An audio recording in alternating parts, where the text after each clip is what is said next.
జై Sriram. రామసైన్యం YouTube channel. నేను మీ శ్రీను. మానవ జీవనం ఎంత విశిష్టమైనదో తెలుసుకుందాం.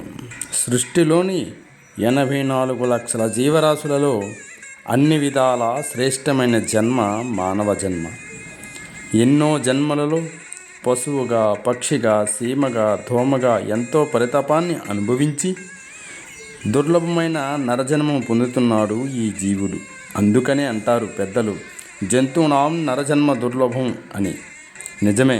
ఈ సృష్టిని జాగ్రత్తగా పరికిస్తే, మన చుట్టూ ఉన్న ప్రకృతిని నిశ్చయంగా పరిశీలిస్తే మానవుడెంత అదృష్టవంతుడో అర్థమవుతుంది.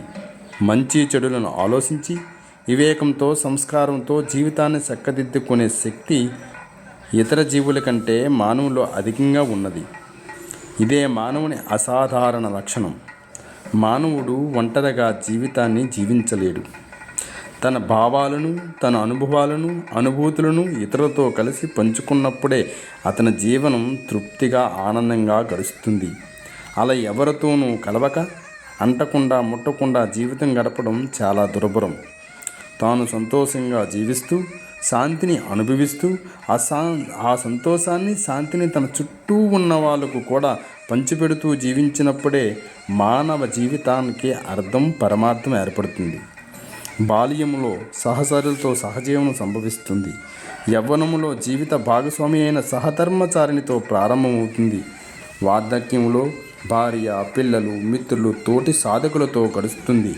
మొత్తం మీద మానవుడు ప్రేమతో, సేవాభావంతో కలిసిమెలిసి బ్రతికనవలసిన వాళ్ళే. అలా బతకడంలోనే మానవుడు మాధవునికి దగ్గరవుతాడు. ఎవరైనా ఏ కొంచెమైనా మనకు సహాయం చేస్తే మనం వాళ్ళకి ఎంతగానో రుణపడినట్లు కృతజ్ఞతలు అందిస్తాం. ఎంతో వినయంగా ప్రదర్శిస్తాం. ఎందుకు అలా చేయాలి? వాళ్ళ కృషిని, వాళ్ళు పడ్డ శ్రమను మనం ఉపయోగించుకున్నాం కాబట్టి. అలాంటప్పుడు దేవతలు దయ వల్ల ఈ భూమిపైన చక్కని వర్షాలు పడి, పంటలు పండి దేశం సుభిక్షంగా ఉంటున్నది కదా. మరి మనం వాళ్ళకు రుణపడటం లేదా? వారి విషయంలో వినయంతో, కృతజ్ఞతతో ఉండాలా లేదా? అలాగే చరిత్రకందని కాలం నుంచి ఎంతో జ్ఞానాన్ని సంపాదించి మన దాకా ప్రచారంలో ఉండేటట్లు చేసి మన మానవ జాతిని తీర్చిదిద్దిన మహర్షులు ఎందరో ఉన్నారు. వారికి మనం కృతజ్ఞతగా ఉండాలి కదా.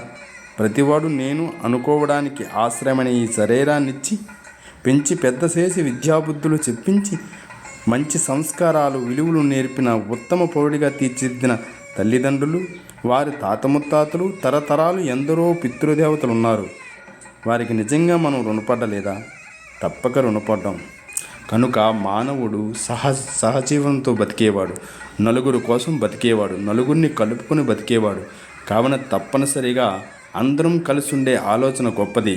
అందరితో కలిసి ఉండడం అనేది ఉత్తమ లక్షణం.